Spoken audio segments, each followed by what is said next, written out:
আসছে নতুন বছর আর আমরা নতুন বছরকে বিভিন্নভাবে উদযাপন করি। সেই সাথে আমাদের উদযাপনের আরেকটি অনুষঙ্গ থাকে শব্দবাজি, পটকা কিংবা বিভিন্ন ধরনের যে আতশবাজি রয়েছে সেগুলো কিন্তু আমরা ফুটিয়ে থাকি এবং সেই সাথে কিন্তু আমরা ফানুস ওড়াই। এতে করে দেখা যায় যে আমাদের যে পশু পাখিগুলো রাস্তায় থাকে, যে কুকুর বিড়ালগুলো রাস্তায় থাকে, তারা যেমন ভয় পায়, আমাদের ঘরে যে পোষ্যরা থাকে তারাও ভয় পায় এবং পাখিদের শব্দে সবচেয়ে বেশি কষ্ট হয়। এবং বিগত বছরগুলোতে আমরা বিভিন্ন ধরনের ভিডিওতে দেখেছি কিভাবে করে পাখিগুলো ওড়াউড়ি করতে থাকে ভয় পেয়ে। কুকুররা ভয় পায়, বিড়াল ভয় পায় এবং সেই সাথে আমাদের অনেকের বাসাতেই হয়তোবা বৃদ্ধ বাবা মা রয়েছেন কিংবা অসুস্থ রোগী রয়েছেন, তাদেরও কিন্তু এসব শব্দে অনেক বেশি কষ্ট হয়।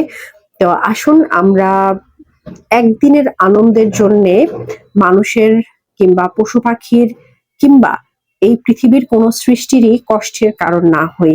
আমরা আতশবাজি, শব্দবাজি কিংবা ফানুস ওড়াবো না। আতশবাজি, শব্দবাজিগুলো আমরা ফোটাবো না।